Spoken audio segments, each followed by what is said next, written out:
Bueno, si les parece, vamos a dar comienzo a la clase de hoy de prácticos. Estamos todavía viendo la unidad primera del programa sobre Gregorio de Niza, antropología de Niceno, su concepción de la imagen. Y el día de hoy vamos a analizar juntos un texto de bibliografía secundaria. Es un texto que ya tiene sus años, más de 50 años, pero por sus características, la profundidad del análisis filosófico de la obra de Gregorio, creo que vale la pena retomarlo. Toma como eje la obra de Opificio Hominis, se llama La antropología de Gregorio de Niza, escrita por un estudioso austríaco-canadiense, Gerhard Ladner. Toma como eje el de Opificio Hominis y lo toma integralmente, no solo la sección que leímos nosotros, que es más bien la primera parte, ¿no? Esperen que está Walter. Pero además toma toda una serie de otros textos de Gregorio para complementar esa perspectiva, ¿no? Dialoga con toda la crítica anterior, o sea, con los historiadores de la filosofía, de la teología, que habían escrito sobre Gregorio. Entonces es una obra muy completa, muy integral sobre la antropología del Niceno, y por eso, por su profundidad, todavía conserva su vigencia, de alguna manera, ¿no? La traducción al español con la que estamos trabajando, todavía provisoria, pero que la idea es que la publique como apunte de cátedra, es de Nicolás Avellaneda, que es adscripto de la cátedra. Así que, bueno, y el día de hoy van a hacer la presentación de este artículo, todavía no sé de qué manera se han organizado, Felicitas Baigorri y Camila Pérez. Así que, bueno, les cedo la palabra a ellas. Cualquier cosa que me necesiten, estoy acá, y después también abrimos el diálogo entre todos, ¿sí?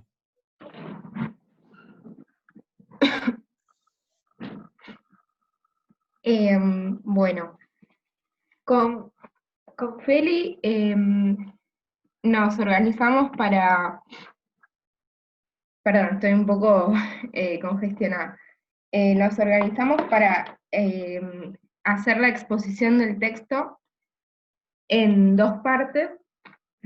Eh, yo voy a exponer la primera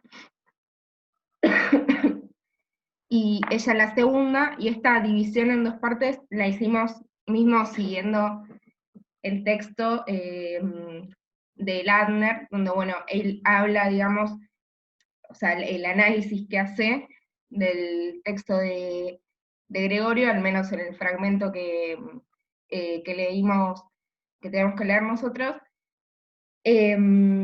lo divide en una primera parte y una segunda parte, de la cual la primera es en donde estudia un poco cómo Gregorio habla o toma el problema de la esencia en la relación, digamos, de imagen y semejanza con Dios. Y después, bueno, en la segunda parte, Felicitas se va a meter más con el tema de, bueno, cuál es el significado que tiene eh, la corporalidad y la muerte en relación con el problema del pecado original y demás. Pero bueno, yo ya me meto a, a exponer la parte que me toca. Bueno, Landner primero empieza haciendo una reposición, digamos, de algunos elementos filosóficos que Gregorio toma de sus antecesores, que bueno, nosotros incluso los hemos visto algunos acá en las clases anteriores, pero los voy a ir reiterando. Bueno, lo primero que plantea es que toma o sea, la filosofía, la antropología filosófica de Gregorio se sitúa en la de los padres capadocios, de las cuales Gregorio es, bueno, el último, que se basa, básicamente, valga la redundancia, en dos tradiciones. Por un lado, la doctrina bíblica de la creación, y por otro, la reformación del hombre siguiendo la imagen y semejanza de Dios. En este sentido también, o sea, lo que toma Gregorio son varios elementos filosóficos de las doctrinas antiguas, y sobre esto último que decía, de las dos tradiciones que se retoman en los padres capadocios, también lo que plantea Gregorio, que a mí me parece que va muy a tono también con varios autores que estamos viendo en la materia, es el tema de una antropología mística y filosófica, que, o sea, se lee como una unidad y apunta hacia, o sea, tiene como finalidad un acercamiento a Dios.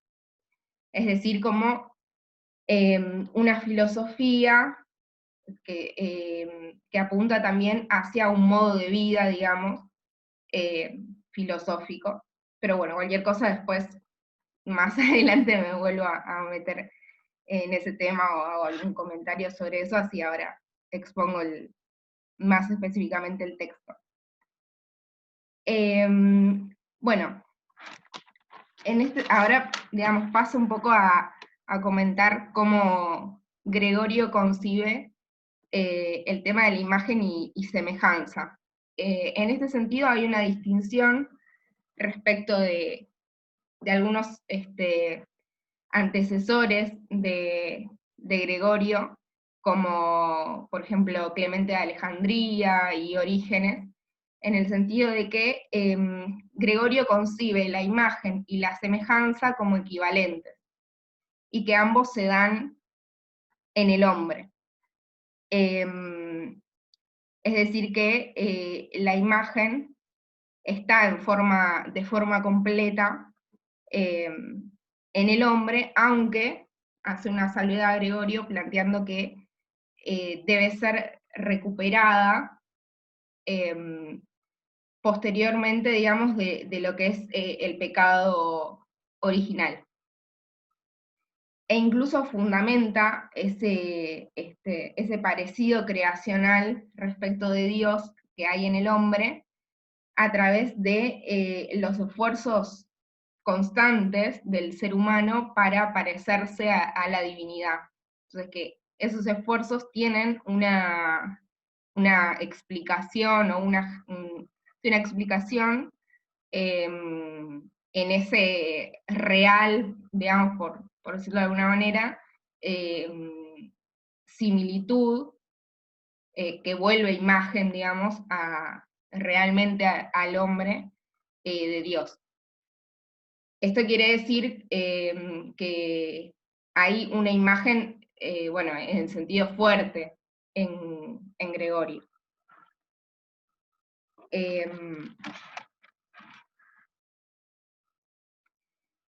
Incluso, digamos, lo que especifica Gregorio, según, digamos, va explicando Ladner en su texto y colocando fragmentos de la obra de Gregorio de Niza, es que hay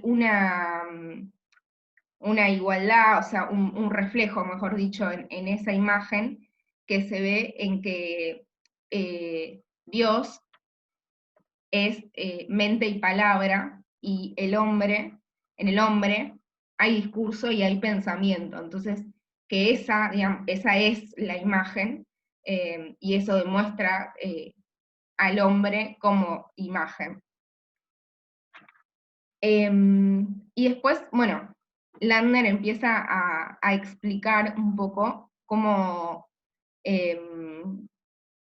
se cómo toma Gregorio el problema de el alma y el cuerpo, porque bueno, hasta ahora como que va todo bien y explica un poco el tema de la imagen, pero bueno, obviamente cuando se mete el tema del cuerpo es donde empiezan todos los problemas, en algún sentido.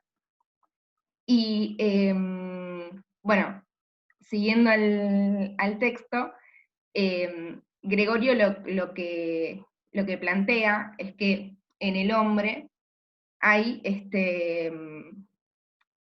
un predominio, por decirlo de alguna manera, de la parte espiritual o de la parte del alma, donde el alma lleva o aplica un dominio del hombre de sí mismo respecto de cómo, respecto de las demás de las demás aristas, digamos, del hombre y fundamentalmente del cuerpo. Y que incluso ese ejercicio de dominio es también mediante cómo está organizado el cuerpo del hombre. Y en ese sentido hay varias cuestiones. Por un lado, y que esto me parece que es muy interesante como lo explica o como lo resalta Landner en su texto, Gregorio lo que plantea es que la relación entre cuerpo y alma es teleológica. Y que en este sentido, en el hombre, hay como una especie de desprotección natural en su cuerpo comparado con lo que es el cuerpo de los animales, por ejemplo, fundamentalmente. Y que en algunas cuestiones de cómo está organizado el cuerpo humano, como por ejemplo, bueno, Landner resalta dos cuestiones fundamentales que toma de Gregorio, que son por un lado la postura erguida del hombre, que lo coloca con una mirada al cielo, es decir, a lo superior o a lo divino, y por otro lado, la posición de manos que tiene el hombre, que implica que, por ejemplo, no tiene que usar la boca, al igual que los animales, para ir en búsqueda de comida o para tener que cazar o demás, sino que puede utilizar para eso otra herramienta de su cuerpo que son las manos, y eso implica la posibilidad de, con la boca, por ejemplo, ir produciendo o desarrollando el lenguaje, mejor dicho, que obviamente es un elemento fundamental en relación con el pensamiento. De hecho, bueno, como dije hace un ratito, Gregorio lo que plantea es en, que en el hombre la imagen implica tanto el intelecto como el verbo, como la palabra. Entonces, en ese sentido, el tema de la palabra, de que el hombre pueda desarrollar un lenguaje, es fundamental, y hay como una especie de armonía, si se quiere, del cuerpo que le permite al hombre poder desarrollar eso. Bueno, después, lo que plantea también Gregorio es que la cooperación entre el cuerpo y el alma se refleja también en el hecho de que en el hombre, en las percepciones sensoriales, interviene la mente, por ejemplo, en relación con la imaginación o la conceptualización. Es decir, que no es que hay una separación tajante, por decirlo de alguna manera, en el cual los sentidos se dan de una manera y digamos, no sé, un rato se dan los sentidos y otro rato se da la mente, sino que son cosas, o sea, la mente está combinada con el resto de los aspectos de la vida corporal. Y en esto es interesante meterse en una explicación que, bueno, siguiendo el texto de Lerner, sería la que viene ahora, que es lo que toma Gregorio de algunos conceptos aristotélicos que fundamentalmente están colocados en de ánima. Bueno, esto que decía recién sobre cómo se relaciona la cuestión del cuerpo con la cuestión de la mente, es algo que es tomado de cómo concibe Aristóteles eh, a la cuestión del alma, y a su vez una suerte de calificación tripartita del alma que toma también Gregorio y que se distancia en el sentido de la concepción platónica del alma en tres partes para tomar, digamos, la noción de las tres almas que existen, que Aristóteles desarrolla en De Anima, donde, bueno, Aristóteles habla de un alma vegetal, de un alma animal y de un alma racional, que en Gregorio son, bueno, el alma vegetal tiene un correlato con el cuerpo, el alma animal con la vida animal, es decir, con las percepciones, el instinto y demás, y el intelecto, o el alma racional, como la llama Aristóteles, tiene un correlato con el espíritu. Lo que plantea Gregorio es que el alma racional es el alma verdadera y completa, aunque como decíamos recién, se mezcla en el hombre con estas otras dos acepciones del alma, y que en este sentido atraviesa etapas anteriores. E incluso lo que explica Gregorio es que eso demuestra también que en el Génesis esté colocado como que se crearon primero las plantas, después los animales y por último el hombre, que eso es una explicación de esta como suerte de evolución del alma, que bueno, que tiene el hombre. Aún así, ahora que mencioné lo del Génesis y esta creación y demás, la lectura que hace Gregorio, obviamente alegórica, implica también una lectura alegórica de esos 6 días de la creación, que es algo que según explica Ladner en su texto, tiene una relación con Filón de Alejandría, donde Filón planteaba que la creación era un acto simultáneo, un hecho simultáneo, que ocurre tanto en la mente de Dios como en la creación del universo, según las ideas de Dios. Sobre esto último, en Gregorio hay una diferencia, porque él no plantea que hay una creación simultánea de ese mundo idético y la creación del universo que lo refleja, sino que lo que se crea de forma simultánea, y que él entiende en el relato del Génesis, es una especie de poder serminal, del cual después, a lo largo del tiempo, sí va a ir desprendiéndose o va a ir deviniendo el mundo bueno, de las criaturas, o las criaturas en específico, de forma ordenada y a través del tiempo, pero que en el Génesis lo que se crea es este poder seminal que implica una existencia potencial, diferenciado de lo que sería el real surgimiento eh, de las cosas.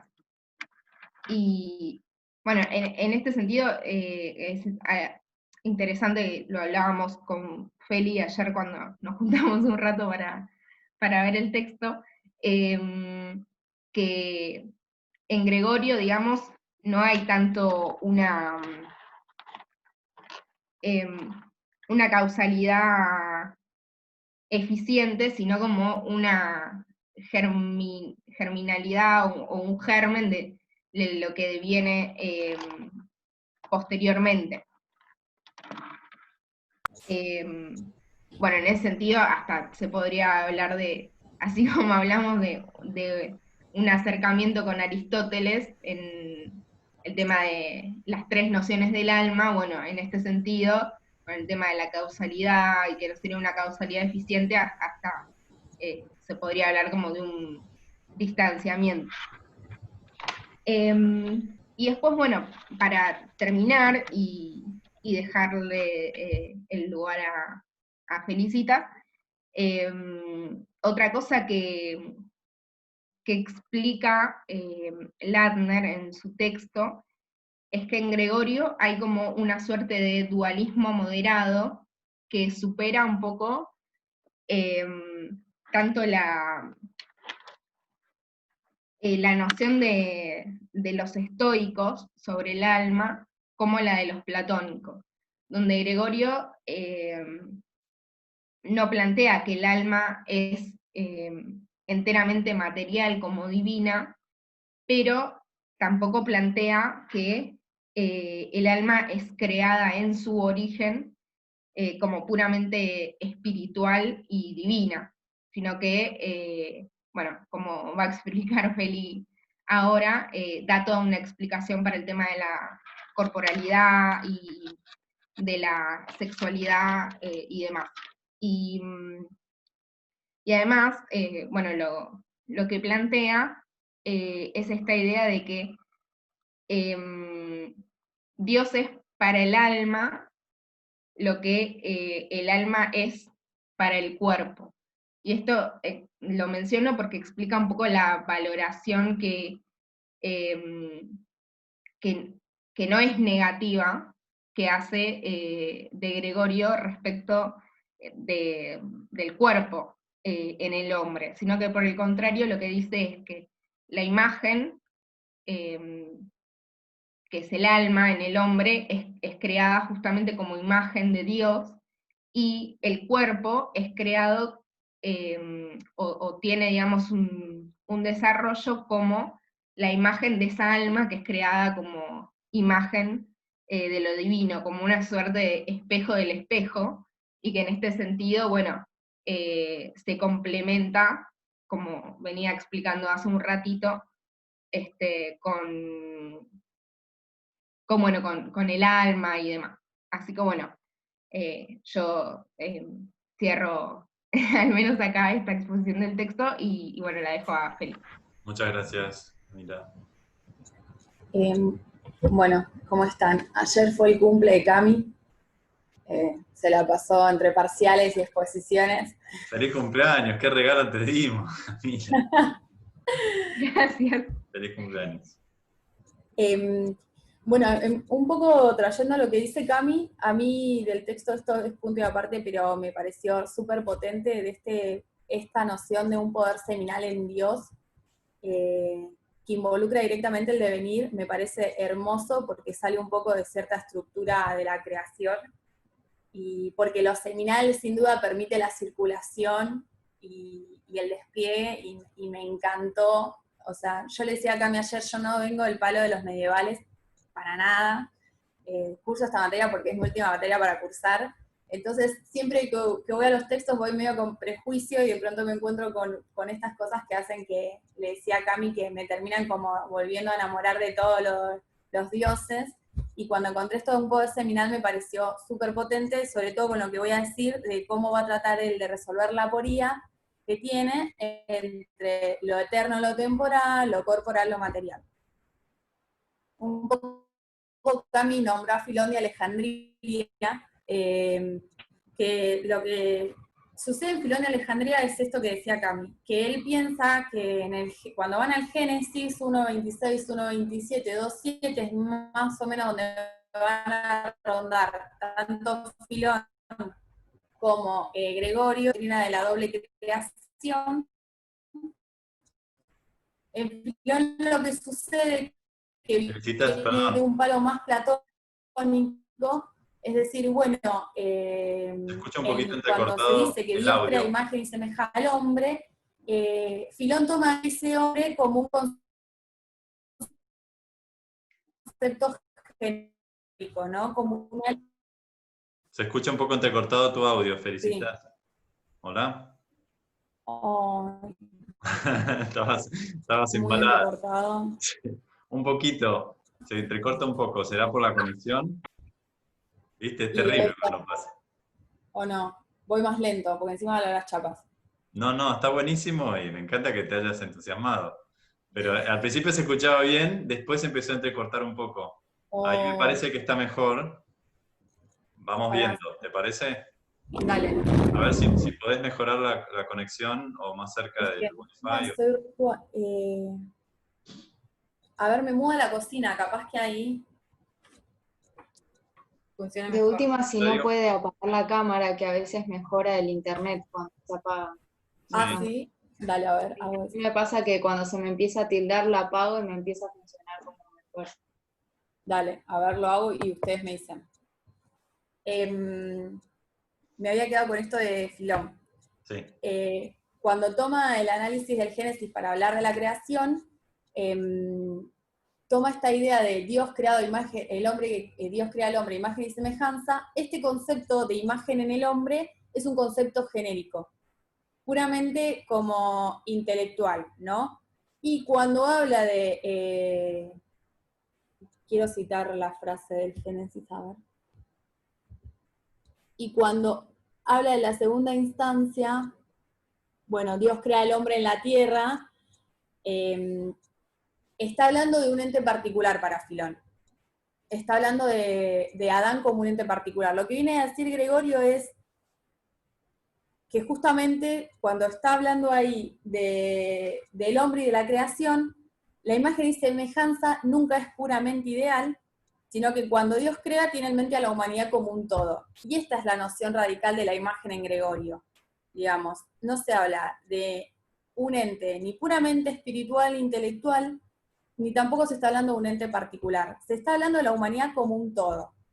Entonces, si desde el momento de la creación Dios está creando al hombre como imagen y semejanza suya y está hablando en nombre de toda la humanidad, en esa creación, ese hombre como humanidad ya tiene todas las perfecciones divinas, en tanto imagen y semejanza, porque además, como aclaró Cami, usa imagen y semejanza sin distinción. Ahora bien, para cosas que... Ahora se escucha perfecto, ¿eh? Te aviso nomás. ¿Sí? Ah, genial. Entonces, al hablar del nombre de la humanidad, la creación del hombre incluye la totalidad de la historia futura de la humanidad. Y en este sentido es un despliegue. O sea, ya cuando se está creando a este hombre, ya se está creando a toda la humanidad venidera. Por eso también para mí se habla un poco de este poder seminal de Dios, ¿no?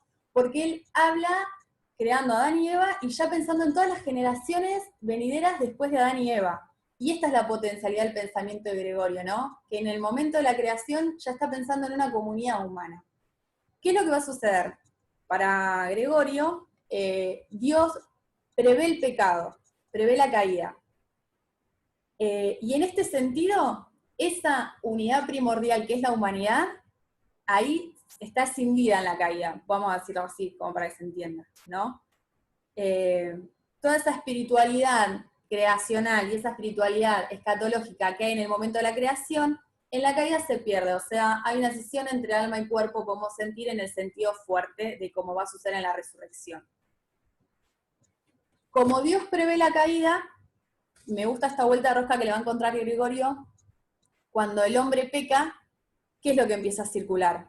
La temporalidad, la espacialidad, la materialidad, la sexualidad, la corporalidad. Pero él le va a encontrar una solución a esta cuestión de decir, bueno, ¿cómo es? ¿Se acuerdan que en el capítulo 16 es un poco cuál es la razón de la imagen? Y su pregunta fuerte era, ¿por qué si el hombre fue creado a imagen y semejanza de Dios y al mismo tiempo es un compuesto espiritual y corporal, es entonces esta condición corpórea dada por Dios ocasión para tanto sufrimiento y maldad? ¿Cómo resuelvo esta relación entre el cuerpo material y el espíritu inmortal? O sea, si el hombre cuando peca pareciera que deja de ser esa imagen que se refiere a su ejemplar, pareciera que se distancia, ¿cómo resuelvo esto? Es lo que es la gran aporía que tiene Gregorio, ¿no? Si no hay semejanza posible entre la miseria de la vida humana y la vida apacible de Dios, ¿cómo resuelvo esto? Y él justamente va a decir, si en el momento de la creación Dios prevé que el hombre va a pecar, él encuentra que toda esa corporalidad, esa sexualidad y quizás esas pasiones tienen una función. No dice en ningún momento que es una función necesaria, pero pareciera que sí, en tanto y en cuanto en la caída, el cuerpo espiritual arrastra al alma espiritual a lo más material, ¿no? Por esto se rompe esa unidad entre alma y cuerpo, que es la unidad primordial de la humanidad. Entonces acá la condición sexual y la muerte van a ser representativas de esta corporalidad. ¿Por qué? Porque si hay un punto final, que es la resurrección de los cuerpos, una vez que accedamos a la plenitud perfecta, cuando Dios nos crea, estamos en el paraíso, pecamos, o sea, caemos, entramos ahora a transitar todo este momento, todo este despliegue, toda esta generación, mutación, le dice Lerner, es necesaria para volver después a acceder a esa unidad primordial que es toda la humanidad con Dios. Entonces, cuando caemos, entra a correr lo que es la temporalidad, la mutación. Por esto el hombre, y esto me llama mucho la atención y me gusta, dice que menos mal que el hombre muta, es decir, menos mal que muere y se reproduce, ¿no? Porque constantemente estamos en una generación en cadena, en una transformación. Entonces, pareciera que esta caída fue necesaria para que el hombre transite su camino espiritual, ¿no? Para volver en algún momento a redimirse en cuerpo y alma con Dios. No sé si esto se entiende, pero como que le da esta vuelta de lógica. O sea, cuando la capacidad de mutación del hombre es lo que va a permitir que él alcance en algún momento su plenitud con Dios. Dice esto también, pensemos que si no hubiera habido caída y si nos hubiéramos quedado en Adán y Eva, está bien que en el momento en el paraíso existía la división sexual, pero no estaba operando. Empezó a operar la reproducción sexual en la caída. Entonces dice, si nos hubiéramos quedado en el paraíso, no hay generación humana, porque se extingue después de Adán y Eva la humanidad, digamos, porque no hay temporalidad, no hay seminalidad, no hay reproductibilidad sexual. La sexualidad empieza a operar en la caída, que nos permite este tránsito, ¿no?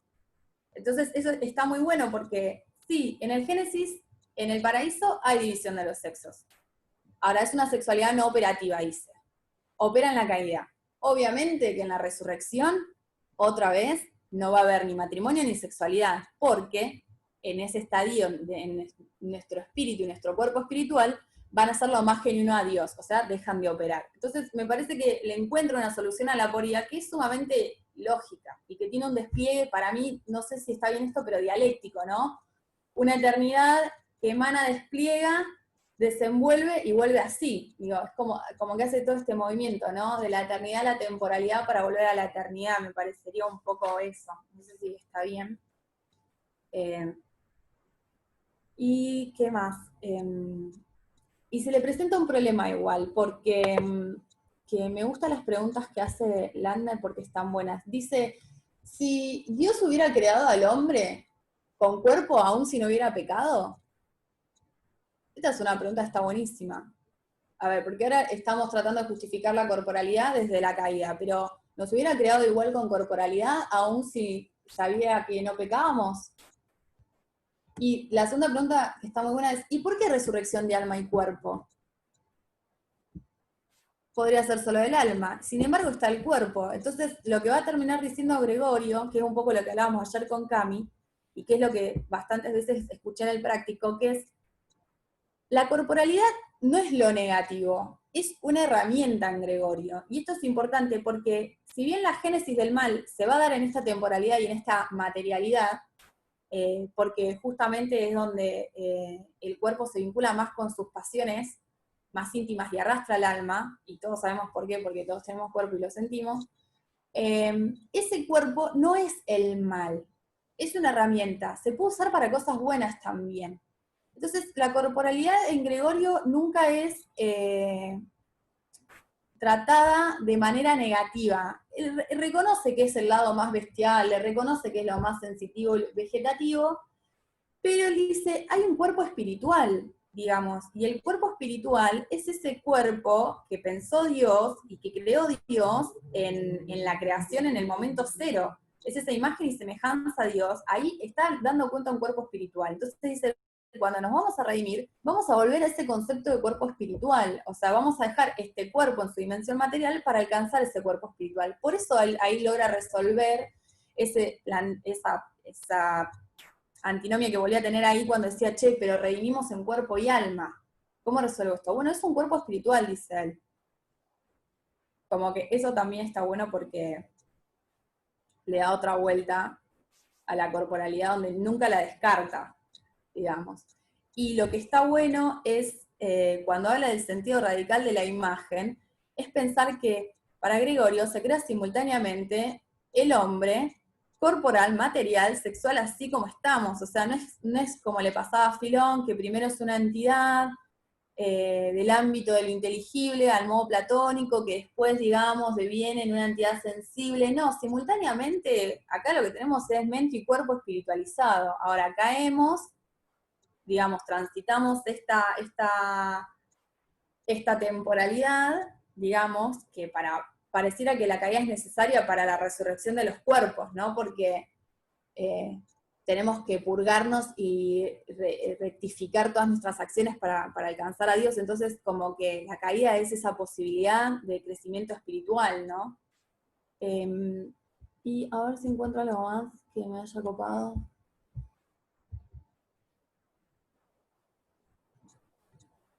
No, necesariamente esta cuestión de un cuerpo espiritualizado, ¿no? Este cuerpo que tenemos en la caída, que va a estar dirigido a rectificar todas sus pasiones, deja de ser este cuerpo para pasar a ser un cuerpo espiritual. Y en ese sentido, de nuevo, hay unidad total entre alma y cuerpo en el hombre, desde el momento de la creación hasta en el momento de que se redime y se une con Dios, ¿no? Y nada, eso es lo que más. No sé si fui muy rápido, pero... Buenísimo. Creo que se complementaron muy bien. Camila, un poco más ajustada al avance de los textos, tal como están expuestos en Lerner, y Felicitas más intuitiva con los temas que más te interesaron. Sí. Creo que han traído a colación gran parte de los temas del artículo, con lo cual también el resto, que hayamos leído el texto, podemos también acotar, preguntar, comentar, lo que fuera. A mí me gustaría dar el puntapié inicial, bueno, diciendo esto que acabo de decir, y haciendo una pequeña aclaración. A ver, Felicitas, la mayoría de los temas que rescataste coincido plenamente, lo cual no significa que tengamos razón, pero digo, en la interpretación de No, Gregorio... esto quería aclarar, estas son lecturas, y Lerner lo aclara igual, son mis lecturas, porque no es que Gregorio, todo esto de la corporalidad, de hecho él dice, yo diviso esto en algunos textos de Gregorio y toma pequeñas oraciones, o sea que lleva mucha agua para su molino. Claro. No es No, que no, no, Gregorio está muy hace bien, está muy bien. sí, pero eso Quería, no lo hace de cierto. sobre todo, las intuiciones respecto a, que ya las hemos mencionado en otras clases, ¿no? A la unión la unión íntima y profunda entre espiritualidad y corporalidad, a la cual Camila también hizo mucha referencia, a la cuestión de su interdependencia, que también está tratada desde todo punto de vista, la radicalidad de la imagen, la inclusión, al menos extensiva, del cuerpo en la imagen, aunque no sea en la esencia de la imagen, ¿no? Porque Dios mismo es espíritu. En último término, Gregorio llega a reducir a la materia al espíritu, ¿no? En otros pasajes en otros pasajes posteriores. Pero la clave está en que el cuerpo es integrado a la belleza y la perfección divina, de modo derivado tal vez, pero de modo real, ¿no?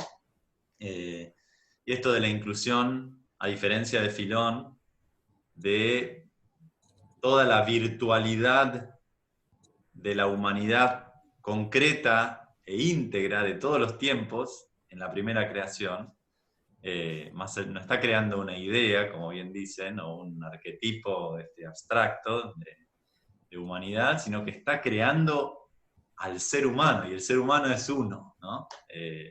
Que después se despliega a lo largo de... Sobre este tema, quería tal vez hacer, digamos, un punto de disenso con alguna de las interpretaciones de Felicitas. ¿Por qué? Pero no, me parece que no van digamos, al corazón de lo que estás planteando, y más bien tal vez nos pueden ayudar a profundizarlo de otra perspectiva. El tema de la famosa necesidad de la caída, ¿no? Que es un tema que yo aclaré en las clases anteriores, que está presente, por ejemplo, en Eriúgena, ¿no? Y Eriúgena sigue en muchos puntos la antropología de Gregorio, ¿no? A ver, en Gregorio el tema es complejo, pero se puede decir que, acuérdense que el devenir no es una consecuencia del pecado para Gregorio, ¿no? O sea, el devenir es la única diferencia entre el arquetipo y la imagen. Entonces, hay una suerte de devenir, aunque no sea temporal, ¿no? Lo cual escapa un poquito a nuestra concepción, ¿sí? Pero ya el hecho del pasar del no ser al ser, el hecho de la dependencia ontológica de la causa primera, implica la no eternidad al modo de lo divino, ¿no? Y por lo tanto una cierta sucesión, un cierto devenir. Ahora, el capítulo 16 es bien complejo y esto Ladner lo reconoce con mucha agudeza, ¿no? Porque Gregorio dice ahí muchas cosas acerca de esto de la división de los sexos, del modo animal de reproducción. También menciona en ese capítulo y en los siguientes la posibilidad de que antes de la caída el ser humano tuviera otro modo de reproducción. Al modo de los ángeles, dice Gregorio. Al modo de los ángeles, sí. ¿Sí? Yo eso de los ángeles, Francisco, no lo tomé porque no sabía a qué... Lo mismo que los ángeles caídos habla, y yo como no traigo lecturas medievales encima, como que no sabía a qué hacía alusión y entonces no lo nombré. Está bien, ¿no? Está bien. Esto que no entendía. Está perfecto, porque Pero es un tema... esto que decís del devenir, que también vos en una clase dijiste que devenir no implica imperfección, sino dar cuenta de tránsito del ser al no ser, claro, es otra concepción del devenir que yo manejo, pero está bien, claro. Pero entiendo. Pero o sea que este devenir, este pasaje entre el ser, del no ser al ser, en tanto Dios creando al hombre, no involucra necesariamente temporalidad, entonces yo estaba asumiendo que sí, y que pensé que era lo que entraba a circular en la caída.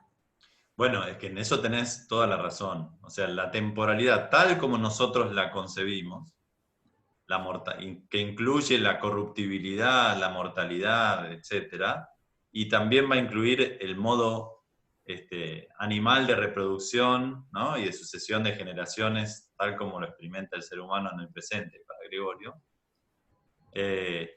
Eso sí tiene que ver con la caída. Y eso es lo que Gregorio dice ahí, que el Creador, sabiendo de antemano que el ser humano se iba a apartar por su decisión, ¿no? Iba a caer de alguna manera, entonces le otorga como una especie de previsión, ¿no? Como una especie de protección, ¿no?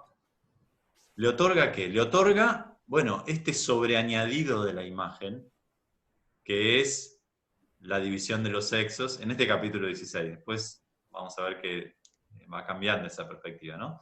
El modo animal de reproducción y la mortalidad, que acá no está tan claro, pero en otros textos sí está claro. El don que le otorga es la sucesión de generaciones, como bien dijiste. La mortalidad. ¿Para qué? Para que no se eternice Alejado de Dios. en su Claro. distanciamiento. Ahí va. Entonces, no es que es un castigo la sexualidad, no es simplemente es una salvaguarda, la mortalidad incluida, ¿no? Es una salvaguarda para que el ser humano sea capaz, el ser humano, acuérdense que es el todo, sea capaz de regresar a la plenitud de la imagen por su libre decisión. Ahí está el tema que planteaba Ulises la vez pasada, ¿no? Y si esto es un proceso, Fermín, ¿no? Si esto es un proceso necesario o si depende de nuestra libre decisión. Y bueno, es un poco de cada cosa, ¿cierto? Del lado del creador es el plan del creador. Ahora, del lado del ser humano, de cada individuo humano, depende de la libertad de cada uno, ¿no? Entonces, me parece que esto que vos planteabas muy positivamente respecto del despliegue y de la germinalidad que se despliega, no solamente ocurre por la caída, sino que ya es parte de la constitución misma de la imagen. Hay un correlato que es maravilloso en la doctrina espiritual de Gregorio, que se llamó en la tradición crítica la epéctasis, ¿no? Epéctasis es un término que está tomado de una de la carta a los filipenses de San Pablo, que significa extenderse hacia adelante, ¿no? Hay un texto de San Pablo ahí que dice, yo no he alcanzado mi objetivo, no alcancé a Cristo, pero igualmente me extiendo hacia adelante, ¿no? Corriendo hacia la meta, etc. Entonces Gregorio utiliza ese verbo, epekteino, que viene de la misma raíz, digamos, que del verbo histemi, ¿no? De donde viene stasis. Entonces se opone un poco a la estabilidad de la eternidad, de la imagen perfecta, y es una imagen perfecta, pero perfecta en su despliegue. Y ese despliegue no tiene fin. O sea, la vida infinita, la vida eterna para Gregorio no es estática, es un continuo actualizarse de las perfecciones divinas, es un continuo entrar en la intimidad de la unión divina que nunca se agota, ¿no? Entonces, esa me parece que ayuda a comprender mejor la radicalidad de la imagen, es que no es una imagen imperfecta, aunque con muchos dones y muchas cosas extraordinarias, estática, que llega hasta cierto punto. Es el propio Dios en devenir. Es Dios en versión creada, ¿no? Y versión creada para Gregorio significa que está en despliegue. Y la caída lo que hace es, bueno, introducir un drama en este despliegue, introducir un conflicto, pero no malograrlo, ¿no? Introducir una crisis, una paradoja, una división interna terrible, ¿no? En muchos sentidos. Pero no malogra la imagen.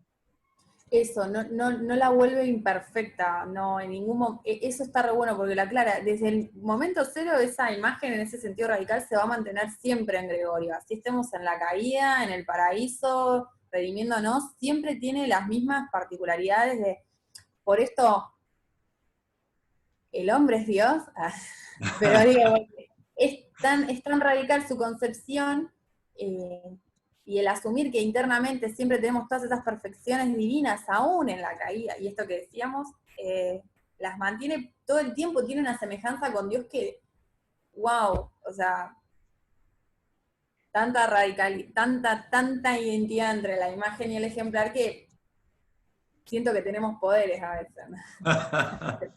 Pero Bueno, hay como una y apuesta, es muy antropológico en ese sentido. Bueno, por eso es una antropología para mí, porque le está dando una potencialidad al hombre creado que me parece que es hermosa en un montón de aspectos. bueno, me alegro. Coincido Bien. plenamente. Bueno, ¿alguien Yo tengo más? Adelante, una pregunta. termina. ¿Y cómo, Aclará quién le preguntás. bueno, no sé, es una pregunta que me surgió, así que es medio general, no sé quién me la pueda responder. Pero no termino de entender cómo... Hay dos cosas que no me quedan muy claras, pero la primera era con respecto a de lo que estaban hablando recién de esta cuestión de la perfección de la imagen y del devenir y de todo esto, ¿no? No me termina de cerrar cómo entonces se justifican las atrocidades como que cometen los seres humanos o las cosas que como que tampoco se pueden negar de alguna manera, ¿entendés? Que también es un poco relacionado tal vez a la pregunta con el problema ético que a mí me surgía de, bueno, si igual si todo se dirige hacia la salvación y de alguna forma todo está determinado, digamos, ¿qué implicancias éticas tiene eso, ¿no? Como, no sé, ¿qué es lo que te garantiza estar actuando correctamente o equivocadamente? O, no sé, eso es lo que no me termina de quedar muy claro. Y después, con respecto a la cuestión de la generalidad, de si esta generalidad de la que habla Gregorio, como de la humanidad entera, implicaría como una generalidad que es la suma de todos los particulares, una generalidad que es más que eso de alguna manera. Nada, por una cuestión de que también hay como, bueno, si bien todos somos a imagen y semejanza de Dios y todos tenemos un cuerpo, nuestros cuerpos difieren de alguna manera. Son cuerpos que sí tienen, en general tienen las mismas propiedades, pero bueno, tienen sus particularidades, digo, no somos todos iguales. Esas cosas me surgieron. Yo quería decir una cosa sobre esto, que estaba pensando mientras Fermín hacía la pregunta, de que para mí la clave para entender el tema de la salvación y cómo en algún punto todo conduce a eso, es entender que cuando Gregorio habla de hombre, no habla de hombre individual, sino que habla de la humanidad en su conjunto. Y entonces, como esa humanidad, como explicó Feli, tiene a través de las generaciones la posibilidad de irse corrigiendo de alguna manera o de ir redimiéndose o lo que sea. Entonces, eso, al menos lo que yo interpreto a través em, de lo que fuimos viendo de Gregorio, eso es, digamos, lo que conduce a que el hombre pueda salvarse, digamos, porque habla de hombre como todo y no de hombre individual. No sé, digamos, si Gregorio en algún momento se refiere quizás en algún otro texto o algo a cómo analiza la cuestión del hombre individual y si hay como alguna especie de responsabilidad a la hora de actuar o a la hora de la voluntad, como en algún sentido más agustiniano, por decirlo de alguna manera, pero en principio teniendo en cuenta esto de entender hombre como la humanidad en su conjunto, me parece que da esa posibilidad. No sé si me explico más o menos en lo que quería decir. Sí, Sí, totalmente. sí, está bueno. Por ahí tal vez agrego algo más también. Bueno, Fermín, hiciste varias preguntas en esas dos que planteaste y estás retomando también un tema que vimos la última vez, que me parece que vale la pena retomarlo. El tema este de la ambigüedad entre el proceso universal, que es aparentemente, según vimos para Gregorio, aunque no está tan claramente en el texto, ¿no?, lleva a la salvación universal, a este concepto de apocatástasis que Gregorio toma principalmente de Orígenes. ¿Qué pasa entonces con la iniciativa individual, con la ética? Bueno, para Gregorio, claramente esto no anula el orden de los bienes, digamos, ¿no? Pero tampoco anula la libertad individual. De hecho, no es que el proceso es un proceso necesario que va a ocurrir sí o sí, ¿no? Gregorio en muchas ocasiones dice que habla de la decisión, de la capacidad de decisión, y dice, hasta que la decisión no se aferre al bien, ¿no?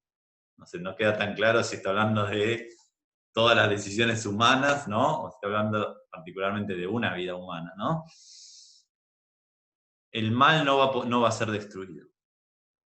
Esto es fundamental porque va a la primera pregunta que hiciste, Fermín, ¿no? En Gregorio hay una clara concepción del mal. Bueno, ya vimos ese texto del capítulo 12, donde habla sobre la génesis del mal. Y el mal, esto también lo sugería, me parece, Felicitas y Camila, el mal no tiene que ver con el cuerpo. El mal no tiene que ver con el cuerpo directamente, y menos como causa, el cuerpo como causa del mal. Justo estoy viendo ahora una traducción renacentista de un texto de Gregorio al latín, ¿no?, traducción latina. Y hay una expresión de Gregorio que el traductor latino no traduce al latín, porque para él no tiene sentido en latín. ¿Saben cuál es la expresión? Enfermedad intelectual. Y el correlato que sería la salud intelectual, ¿no? La hygieia noete. ¿Se dan cuenta? A ver, este mismo concepto, que es sumamente original de Gregorio, ya expresa algo central de su noción de imagen y de su antropología. La enfermedad, y nosotros podríamos extenderlo a la caída, porque tiene otro bellísimo concepto que es el de la enfermedad mortal, después retomado por un tal Kierkegaard, pero que no es tan importante. La enfermedad mortal es una enfermedad espiritual, existencial, ¿no? Entonces, el mal es el ser humano el que lo crea. ¿Y por qué lo crea? Porque tiene ese poder. Solo quien está más allá de su propia naturaleza, quien está más allá del ser, les podría decir, porque es alguien, puede crear algo que está más allá del ser, que es el mal, ¿no? Puede desvirtuar el orden de la realidad. Por su libre decisión, no por una necesidad del despliegue de la creación divina, justamente no. El ser humano es un Dios creado, hablando un poco impropiamente, ¿no? Gregorio dice, tiene expresiones similares, ¿eh? Es otro tal, dice en algún momento, otro tal que Dios, digamos, ¿no? Es igual a Dios en su libertad, etc. Pero entonces, claro que hay una concepción de el mal, de la destrucción, de la capacidad de división, de sometimiento, de opresión entre los seres humanos. Y Gregorio la explica en el contexto de la caída, en el contexto del apartamiento de esa unidad original y plena, con lo divino y entre los seres humanos, en una única humanidad. Incluso eso sí. es interesante también porque le otorga como una mayor responsabilidad a la hora de actuar al hombre, porque como no es una fórmula en la cual, bueno, como tiene cuerpo, lo estoy como simplificando igual, ¿no? O lo que podría ser otra posición. Pero bueno, no es la idea de, como tiene cuerpo es malo y actúa mal o lo que sea, sino que como el mal puede ser algo del orden de lo espiritual, por decirlo de alguna manera, entonces el hombre no es que por tener cuerpo está condenado a actuar mal, por decirlo de alguna forma, sino que depende de bueno, lo que elija hacer o lo que elija pensar. Y por otro lado, todo esto también lo relacionaba, lo quería relacionar con la concepción de alma que toma de Aristóteles, porque Gregorio identifica la corporalidad, si no me equivoco, con lo que sería el alma vegetativa en Aristóteles, que bueno, es lo que Aristóteles identifica específicamente con las plantas, y lo que yo pensaba era que el mal es algo que se le adjudica al ser humano. Lo que quiero decir es, no hay plantas malas, por ejemplo, no hay plantas que actúen mal, que sean malas, ¿no? Así como tampoco no podría, o no encontré al menos que alguien diga, bueno, no hay animales que sean malos. Entonces, si para Gregorio el cuerpo proviene de esas eh, acepciones de alma que se van creando, valga la redundancia, en la creación, y el cuerpo se identifica con el alma vegetativa, si el mal es algo que tiene que ver con lo humano y no con los otros seres creados, entonces efectivamente tiene que ser algo que salga, que vaya más allá de la cuestión de si es un ser corporal o no es un ser corporal, y que se ligue bueno, a otras cuestiones, más de lo que decíamos recién. Sí, yo igual que Cami asimilaba al mal como casi como la condena de tener libre albedrío.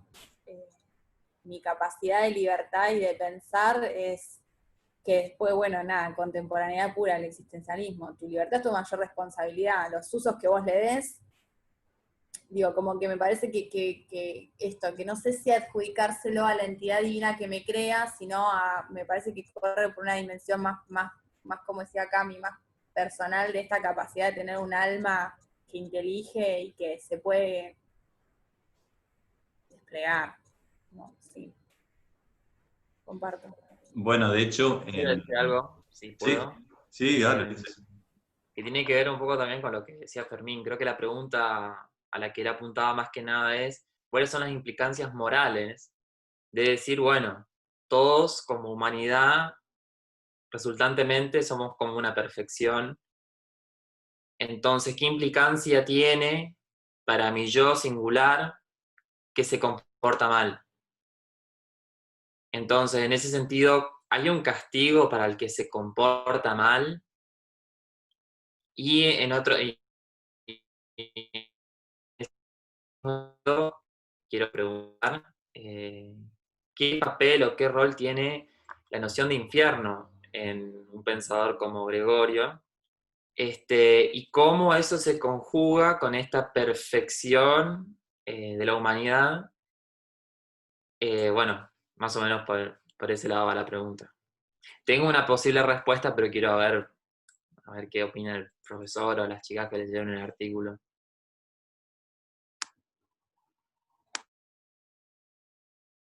¿Quieren responder algo, chicas? A mí esto, igual que están planteando Fermín y Ulises, me parece re válido porque Landner ni siquiera lo menciona. O sea, cuestiones éticas en el ámbito particular, infierno, nada, habla de la muerte como esta cuestión de la capacidad de mutación del hombre, pero después todas las implicancias éticas no están en el texto, están re buenas para pensar, porque bueno, justamente me parece que hoy el exterminio es por falta de ética, así que es una pena que falte esa dimensión ética, porque tiene la capacidad de plantear una comunidad humana desde el inicio, y como que a mí también me da más ganas de escuchar más hablar sobre esta cuestión de, bueno, y cuando obramos mal, y mi peso, mi castigo, o nada, algo que justifique, por favor, por qué tantas mujeres muertas, allá, genial. Sí. O que lo explique por lo menos. Muy bueno. Miren, la dimensión ética es un aspecto fundamental en la obra de Gregorio.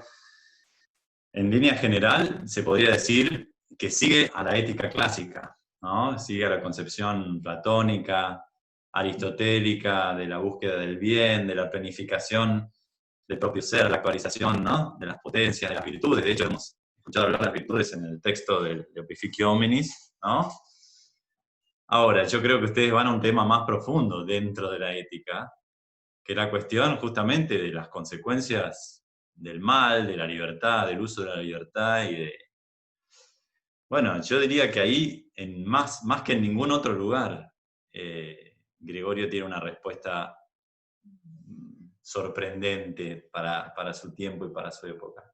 Porque les decía, explica el origen del mal en el propio ser humano. Dice, el ser humano es el creador del mal, ¿no?, el inventor de la maldad. ¿Y qué es la maldad para él? Bueno, la maldad, ya lo vimos en un sentido más general, es la caída, ¿no?, es el apartamiento del bien, justamente, que es Dios, ¿no? Y la maldad entonces es cualquier cosa que atente contra esa integridad del bien. Ahora, ustedes lo que estaban pidiendo eran castigos. Y ahí con Gregorio los veo mal, digamos. ¿Por qué? Fíjense, Gregorio dice, ya que estamos en el contexto de pandemia, ahora me pidieron que dar una charla sobre algún tema vinculado a la pandemia.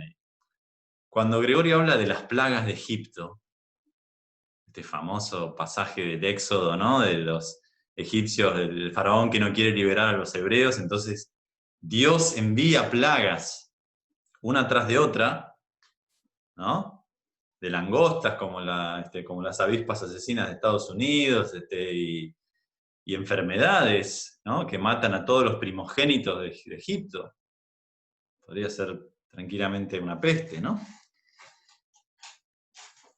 ¿Qué dice Gregorio? Dice, esto es inconciliable con el Dios en el que creo, podríamos decir, ¿no? Un Dios que es plenitud, que es bondad. ¿Qué son las plagas?, dice Gregorio. Las plagas son la consecuencia de la decisión egipcia. La decisión egipcia es la que crea las plagas. La decisión humana, podríamos decir nosotros, es la creadora de su propio castigo. Porque cuando un ser humano oprime, hiere, rebaja a otro ser humano, lo está haciendo con su propia naturaleza, con su propia esencia, que es una. Está insertando el no ser, está insertando una división, una herida, una carencia en una naturaleza que originariamente era una unidad plena y perfecta. Y por supuesto que son divisiones reales, y el mal tiene su realidad, aunque no tenga consistencia ontológica. Todo esto nos lleva a una distinción que en Gregorio es fundamental y que es muy difícil de expresar en pocas palabras, que es la distinción entre esencia e hipóstasis, que es una distinción que viene de sus discusiones trinitarias, y que yo tal vez tendría que haber expresado mucho tiempo antes en la cursada, ¿no? Pero esencia e hipóstasis. Ustedes saben que en la Trinidad está el Dios uno, o la esencia divina, y están las tres personas divinas. Son llamadas hipóstasis en la tradición griega antigua, ¿no? Tres hipóstasis, una esencia. Bueno, Gregorio dice, en la naturaleza humana sucede algo similar. La physis, la naturaleza, es una imagen de la naturaleza divina, ¿se acuerdan? Y cada individuo es alguien, es una hipóstasis irreductible a la esencia común en esa creación humana, ¿no? Bueno, la hipóstasis es la que posee la libertad de decisión. Cada uno. Esto lo dice Gregorio incluso de las personas divinas, ¿sí?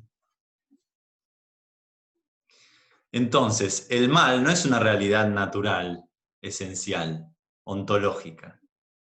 Es una realidad hipostática. Es una realidad que solo alguien puede introducir. Alguien que es irreductible a su propio ser, a su propia naturaleza. Solo ese alguien puede introducir el no ser. Puede hipostasiar el no ser. Esto es una lectura mía de Gregorio, ¿eh?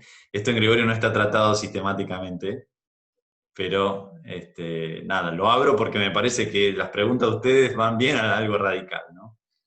Ulises. Perfecto, y en ese sentido, ¿qué rol le da Gregorio al infierno? Porque es algo que está muy presente en los textos bíblicos, de los cuales él parte para hacer constituir su pensamiento. Y es notable la presencia del infierno en los textos bíblicos, sobre todo en el Nuevo Testamento. Entonces, ¿qué papel o qué él hace con eso?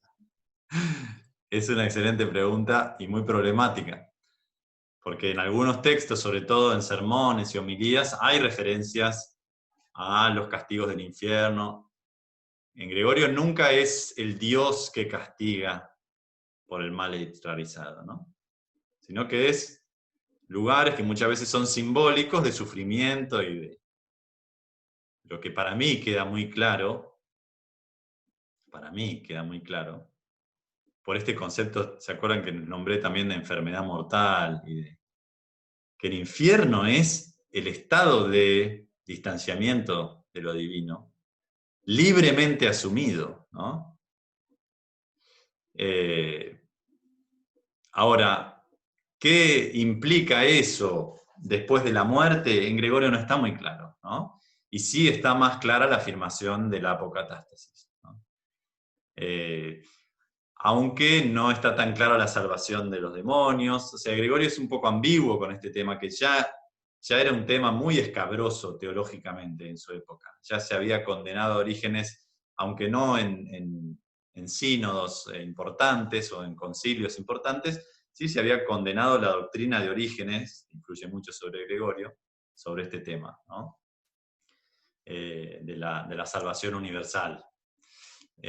Pero, digamos, hay un lugar para el infierno en la teoría de Gregorio, pero claramente está asociado a esta libertad rebelde, digamos, que no, que se aparta, digamos, del creador, ¿no?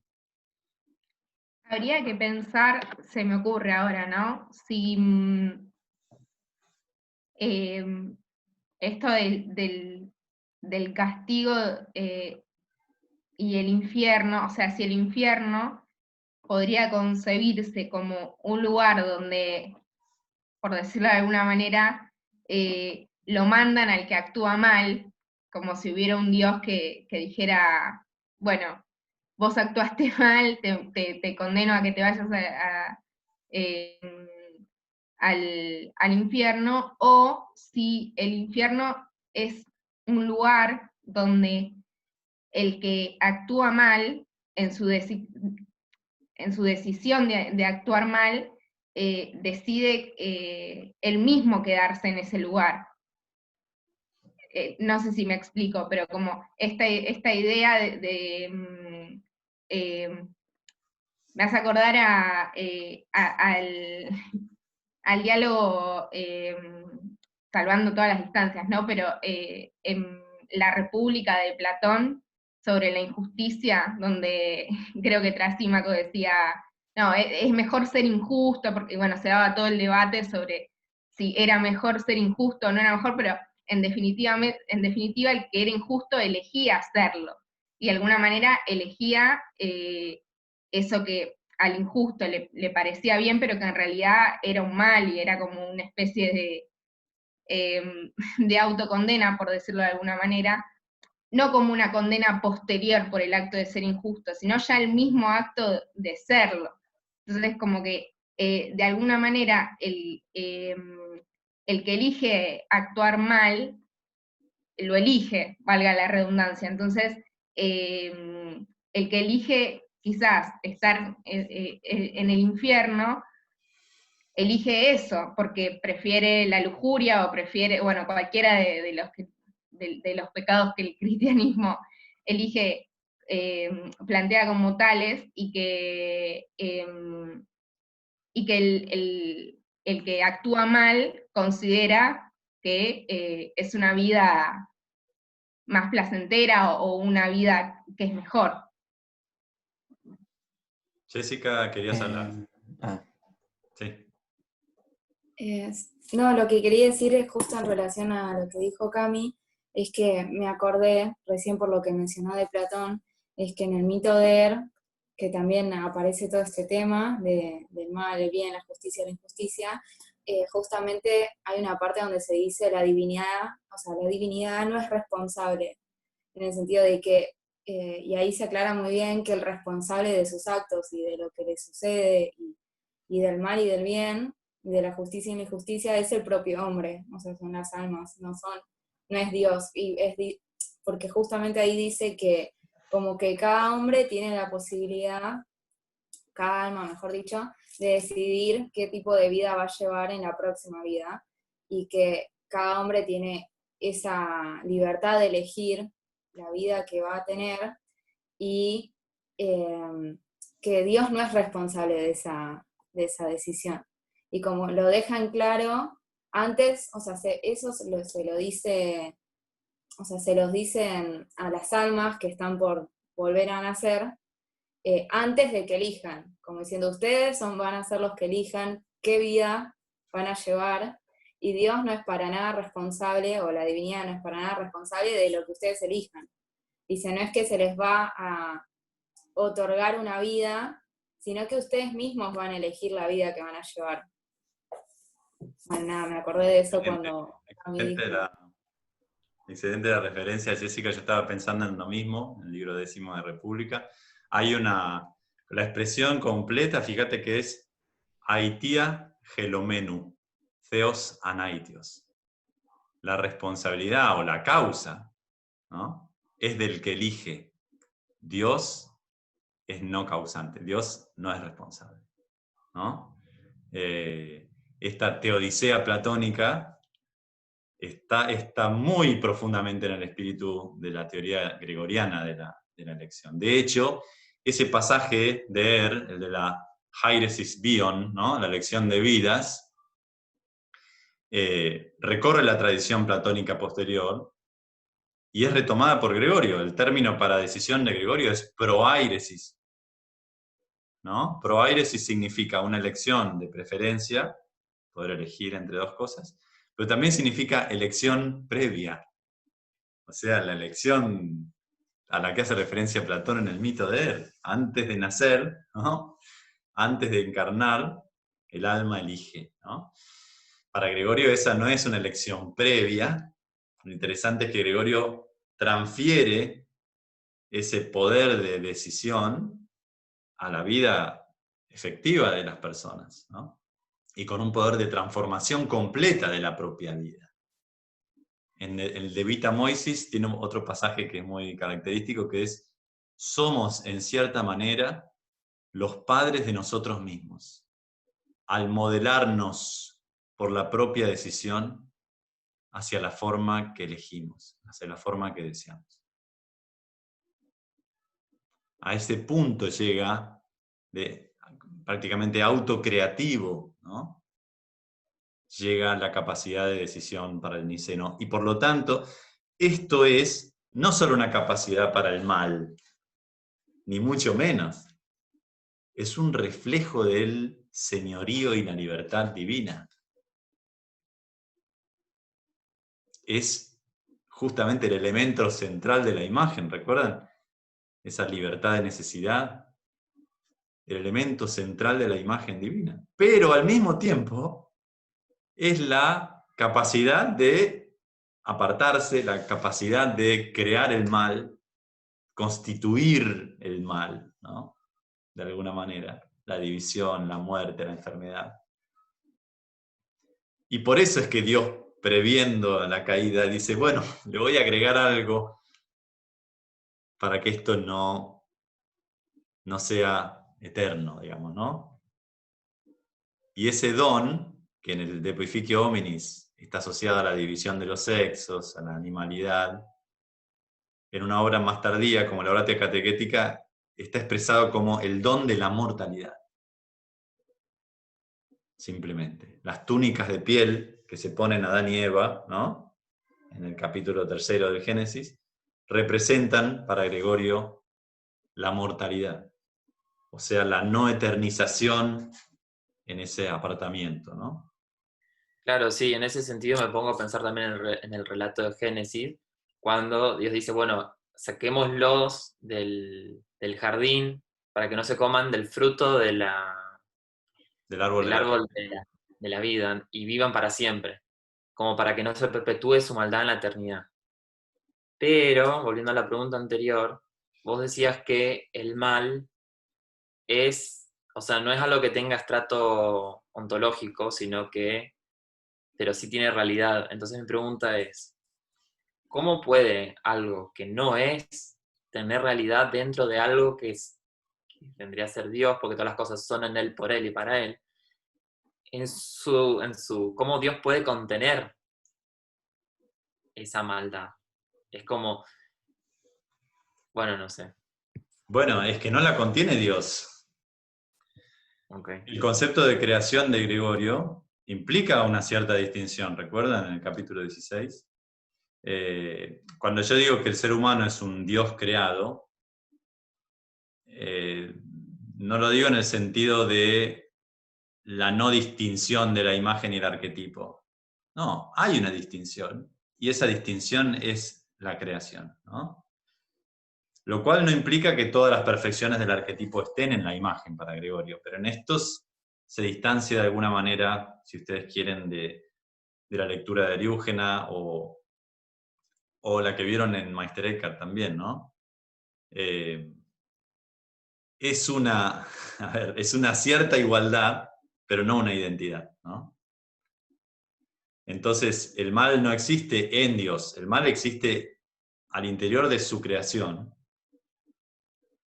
Y les decía que más que ser, subsiste, ¿no? Utilizando el verbo hyphistemi, de donde viene hipóstasis.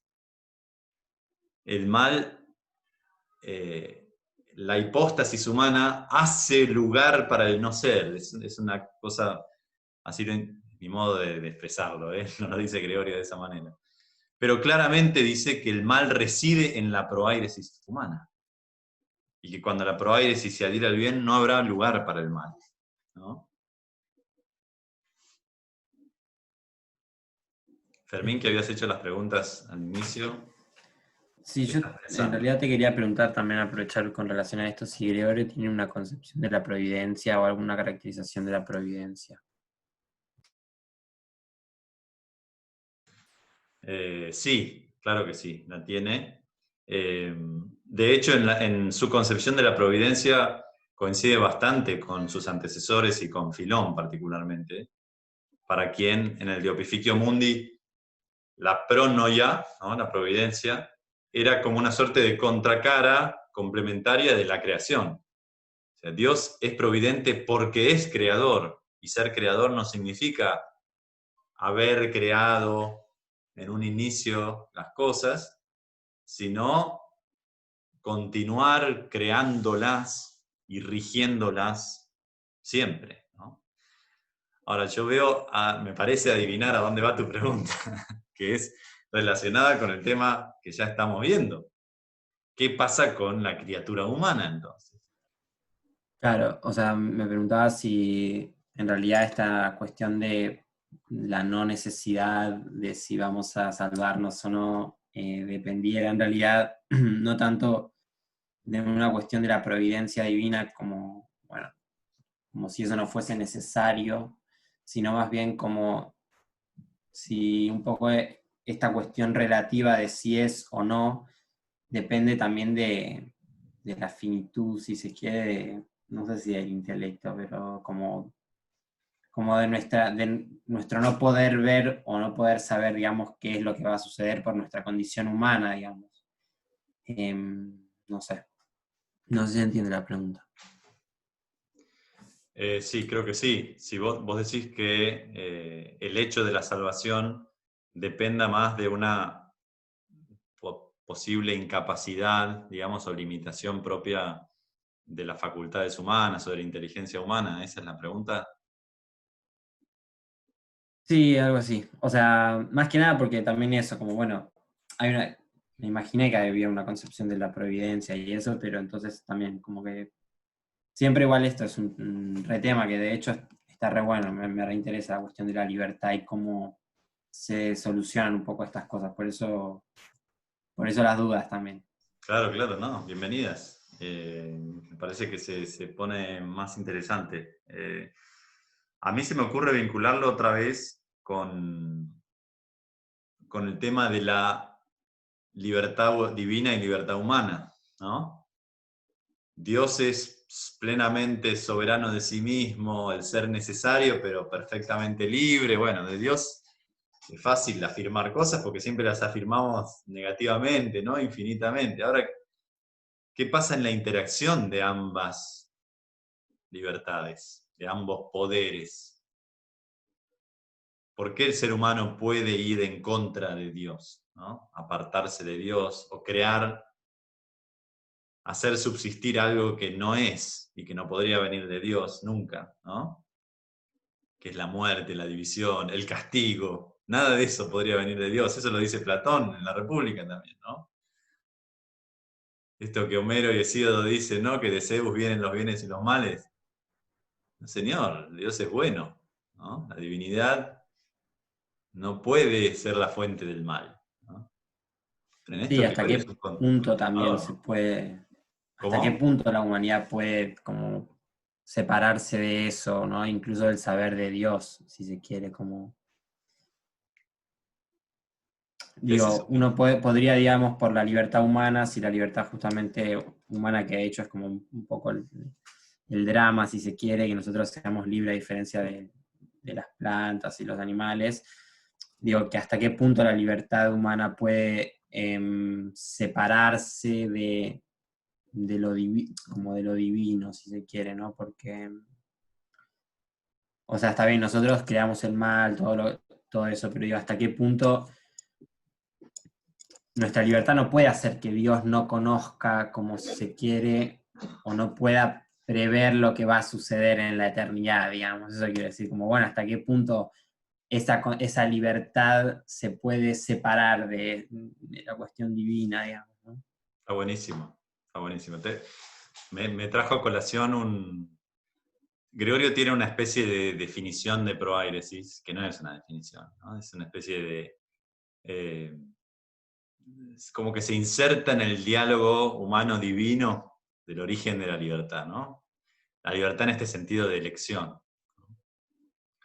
Entonces dice, este es un texto de la Gran Catequesis, que es una obra tardía, relativamente tardía de su producción, ¿no?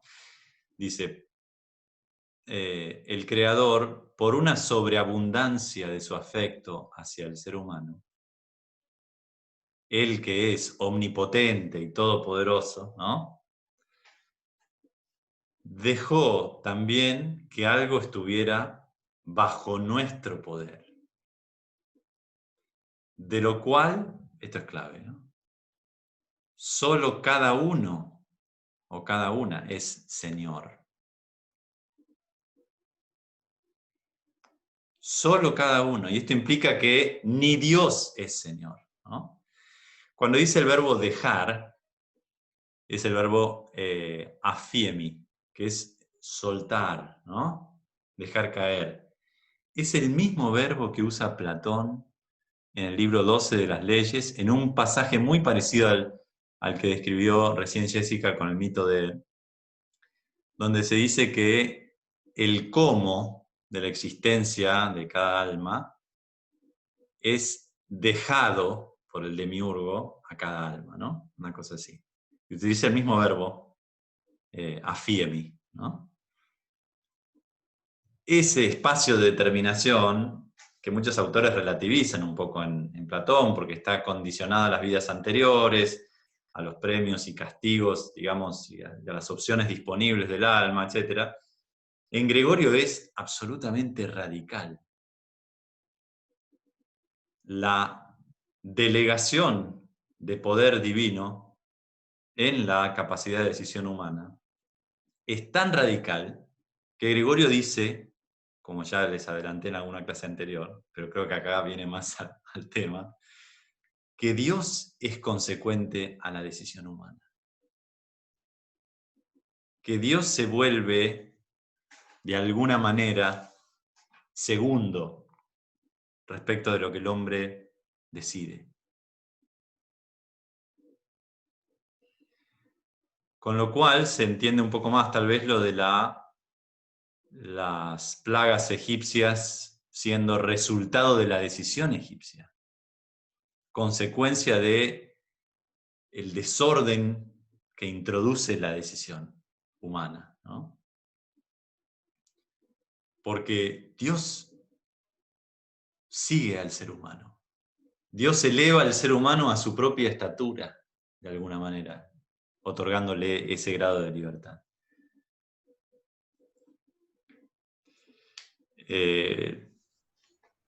Y el hombre puede llegar a ser lo que elige ser, porque su naturaleza, además, contiene la totalidad de las naturalezas de la creación. A imagen de Dios, que posee la plenitud de todas las perfecciones que luego crea individualmente, ¿no? Entonces el ser humano puede volverse lo que desea, incluido los animales, las bestias, las plantas, ese modo de ser, pero también Dios. Tremendo. Nicolás de Cusa va a decir, en esta larga tradición, algo muy parecido, ¿no? El hombre es Dios, pero no absolutamente, porque es hombre, etc., ¿no? Eso lo van a ver con la profesora D'Amico.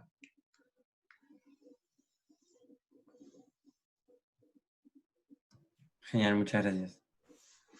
No, de nada, un placer. Imagínense que para mí hablar de estas cosas es... Dispara muchas preguntas la lectura de, a mí me pasa al menos, la lectura de Gregorio. Totalmente. Aparte,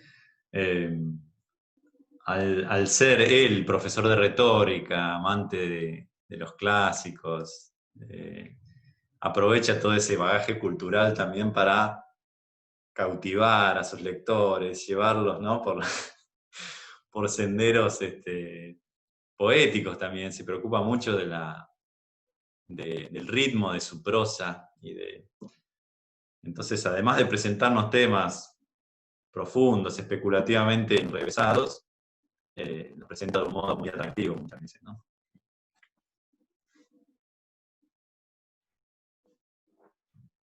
Bueno, escucho más. Además, A ver, reflexiones, sí. no, lo que pensaba que está bueno de cuando se generan como todas estas discusiones y todo eso, es que, porque en definitiva uno lee un texto filosófico y que trata problemas como tan importantes como estos, lo de el mal y demás, y que se queda pensando después como, bueno, cómo actuar en definitiva, como esta pregunta más por la ética, ¿no? Que es totalmente lógica, porque, o sea, son preguntas que se ligan con problemas de la vida del ser humano, que nosotros somos seres humanos también, y no sé, me parece como muy bueno los textos así de filósofos que llevan a esas reflexiones. Buenísimo, Camila. En la última clase, que no vamos a poder tener sincrónica porque ya se superpone con el inicio de la unidad 2 y con la semana que vamos a entregar las consignas del primer parcial de prácticos, que va a ser simultáneo con la entrega de la clase no sincrónica, del cierre. Pero en esa clase última vamos a ver esta selección de textos que ustedes ya tienen en el campus desde el principio, sobre los corolarios prácticos, éticos, sociales de la concepción de imagen.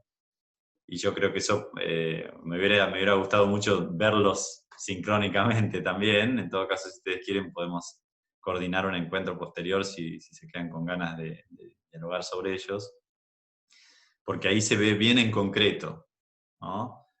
Cómo esta noción radical de imagen, esta noción de dignidad plena de la naturaleza humana, sea como sea que se manifieste, que va obviamente más allá de toda caracterización de clase social, de sexo, etc., ¿qué consecuencias tiene frente a los problemas, digamos, y las circunstancias históricas que vive Gregorio en su comunidad, ¿no? Acerca de la igualdad del varón y la mujer, por ejemplo, acerca de su condena de la esclavitud, acerca, bueno, de muchas cosas, ¿no? De los cambios políticos, o sea, la injusticia intrínseca a la mayoría de los sistemas de poder que le son contemporáneos, donde, según Gregorio, unos pocos toman las decisiones y los demás se someten a ellas.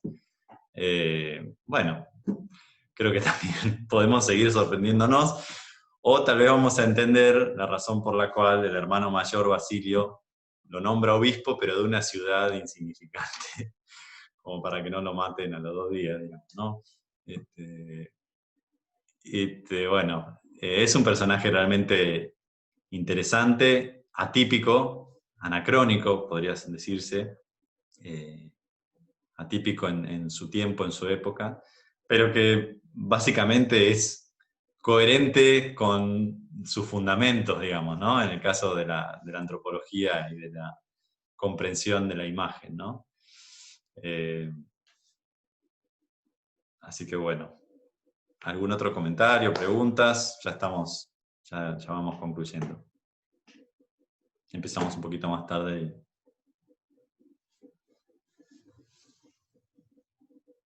¿No? ¿Estamos bien? Bueno, entonces nos despedimos. Yo les voy a enviar por mail las consignas de manera muy semejante a como lo hizo la profesora D'Amico, en la modalidad de una entrega en el campus. Igual les vamos a avisar por correo y yo les voy a mandar un link a la entrega directamente, aunque la pueden encontrar ustedes mismos en el campus. Y va a ser muy similar un análisis de un texto de Gregorio, no de los que vimos, y bueno, una serie de preguntas, un poco más breve va a ser probablemente que de teóricos, pero muy del estilo, digamos, ¿no? Bueno, sin más entonces los saludo, que tengan buena semana, buen fin de semana. Un Gracias, placer. Igualmente. Gracias a Felicitas y a Camila Chao. por la preparación y por haber compartido con nosotros su lectura y sus intuiciones. Muchas gracias. Muchas Gracias, gracias. nos vemos. Gracias. Chao. Adiós. Hasta la próxima, gracias.